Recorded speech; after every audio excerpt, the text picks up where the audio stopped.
Hey guys, welcome to this new video. In today's interview, I have the pleasure to invite Annie with me on the show, and we're gonna discuss about her relocation from the US to Vietnam, the reason you decided to come back to Vietnam because you have Vietnamese roots, and then also a bit your story here, your involvement in the expat community, and more.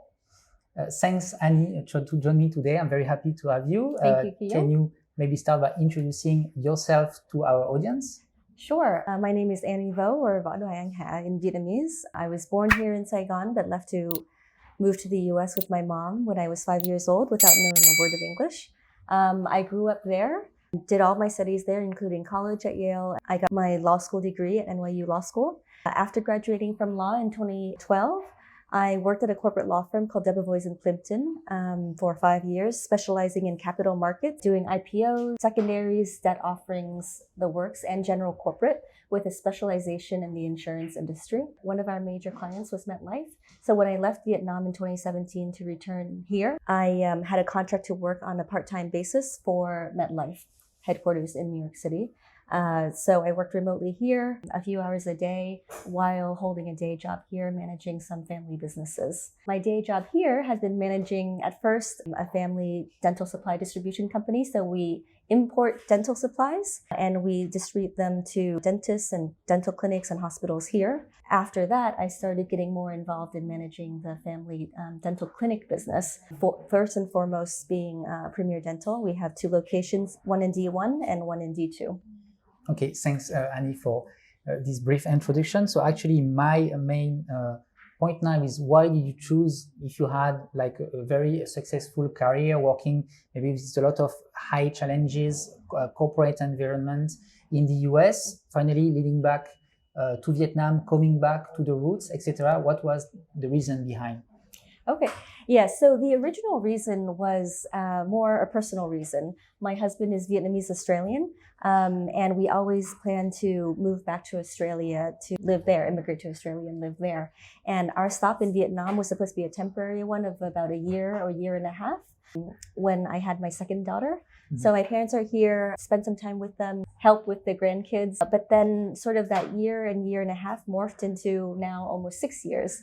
And the reason being is that we got much more involved with the family business. We see the potential here, the market growth here. We have a lot of impact on other people's lives, including the employees, customers, and we have a very good network here. And it's also very good for our kids. So as a family, we decided we're going to be here for the medium to long term even. Okay, so you come back for business reasons, handling the family business. You mentioned also some personal reasons. You wanted to go back here and spend time here in Vietnam. And finally, also the family side. Do you think Vietnam is a very friendly place to raise kids and to start a family? Yes. So for me as a parent, Vietnam is almost paradise. So one of the first things I will mention is the affordability and the ease with which you can have help, whether it is with the childcare or household work.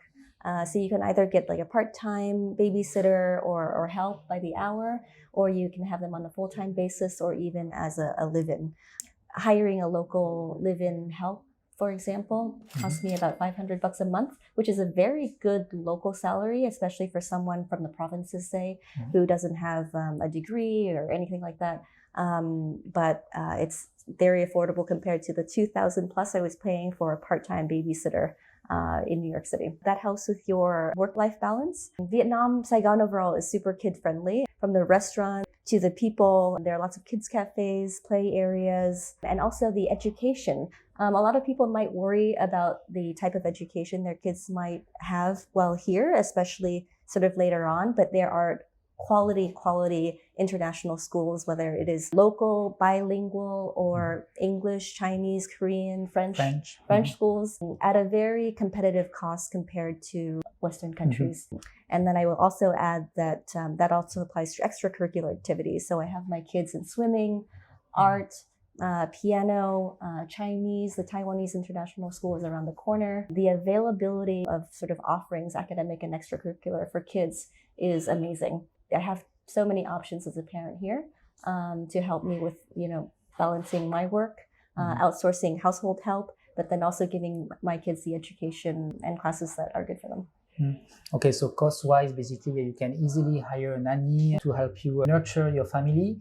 You have plenty of activities in a vibrant city such as Saigon. Yeah. And then on the education as well, you have plenty of international schools. Yeah. So obviously it's going to be pricey if we compare, for instance, as a French person with free education, free healthcare, etc. Here is totally different.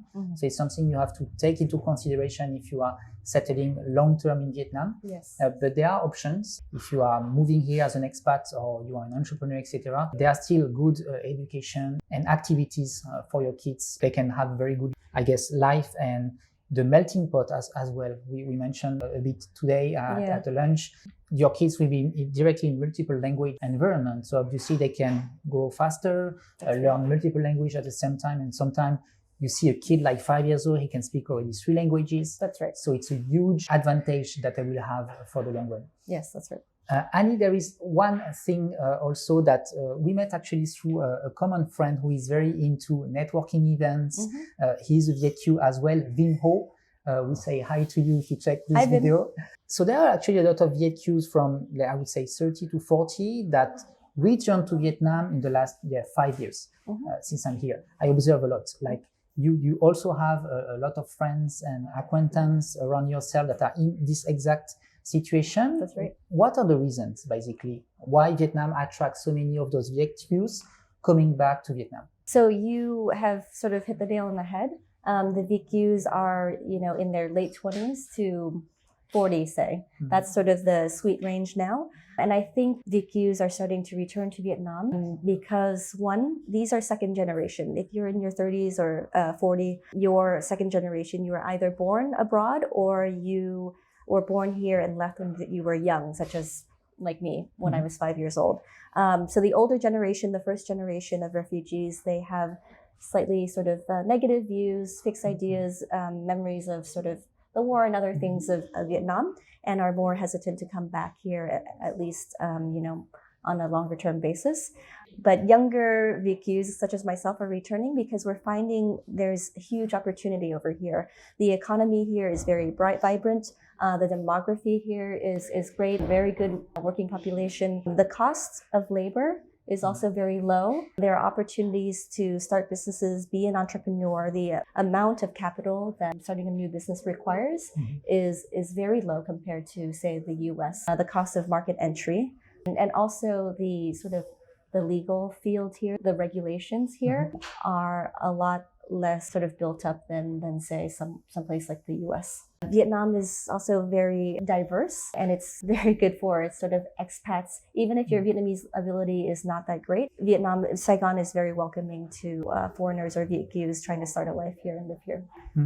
I can add something about that. You had a campaign made from Robert Walters, one of the leading hiring company headhunter worldwide, and they have a branch in Vietnam. They make a campaign called VietQ Go Home for Good. So with the play around about for good. Yeah. And actually they really see that opportunity of bringing back VietQ with foreign experience, with very high degree, like senior or very advanced people with leadership skills, with management skills. And those people can have here in Vietnam very key positions. Yes. And even I have some friends like VietQ at 25, 30, they can easily access to key positions in companies. Yes. And that's not something traditional expat can have. Of course, as a VietQ, you have the advantage of the language, plus your foreign experience. Usually you will be in the top of the list as one of the talent companies can see you here. You're right. Foreign education and training is highly valued here. And the skills that we bring back and the experience that we bring back to Vietnam, because it's still sort of an emerging economy with less depth in terms of professional managers. And so you're very highly valued if you come back here into the marketplace here. Yeah. Okay, Annie, last question for you. What about the pros of living in Vietnam as an expat who has a VietQ here? Expat and VietQ, right? Yeah. So I think we've touched upon this in the prior conversation. One is the weather. The weather is beautiful. It's warm year round. There is a rainy season, but basically it's warm year round. You wake up and the sun is out. I was talking to my husband about this, and in New York, when you wake up for work, it's dark, it's dreary, it's cold, you know, there might be static and you really don't want to get out of bed. But here it's warm, it's bright, and you want to get out of bed. And it's sort of, you know, the weather affects how you feel as well. Very optimistic early start to the day. So that's one. Cost of living is very low. So $1, like a little bit goes a long way. Especially if you are cost conscious and you eat at local places, eat a news food, things like that, it goes a long way. You can do a lot here with a little. The other thing is the travel opportunities. So Vietnam itself is a huge tourist destination, and there are a lot of different cities and beaches and mountains and different cities to visit, historical and otherwise. But Vietnam is also located in Southeast Asia. And so there are other countries, surrounding countries that are great to visit as well at low cost. So if you wanted to visit, you know, Singapore or Taiwan or China or Thailand from the US, thousands of dollars, right? But from Vietnam, it's a couple $100 maybe, and a short flight. So that's great while here. And as I also mentioned, the career opportunities, or also the opportunities as an entrepreneur. You've got a lot of young, dynamic people here, local Vietnamese, VQs and expats all here, and really sort of hungry and thirsty to put their skills to work. And it's really a hub here, I think, of a lot of people from different backgrounds and skills. And it's very easy to start a company or pursue your passion or what have you. The work-life balance is easy to have. Again, as we said, it's easy to get help. It's easy to get help so you can outsource the busy work. You covered pretty a lot of good points for Vietnam. Thanks, Annie, for the thoughts. I hope it will help some DQ, you know, that are maybe around 30, 35, and then they have probably their parents pressuring them, like, why would you go to Vietnam? And maybe those kind of content can show them another perspective from people that have been living here for years, like doing business, etc., and very happy after this move. And finally, you say what, it was supposed to be a 2 year, 1.5 year trip, turns to be finally a relocation or a 6 year stay. So thanks, Annie, for your thought today. Actually, if you guys are interested, we will do a second video with Albert, so Annie's husband, most about dental and then healthcare as tourism in Vietnam. So basically, you can come to Vietnam to get treated for different types of healthcare and as well as dental. So you can check that video out. We'll probably leave everything below in the description if that's a topic you are interested in.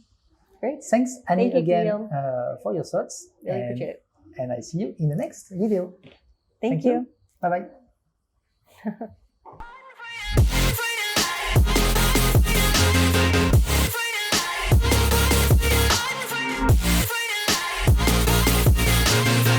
Down and I'ma get it right, dead on sight like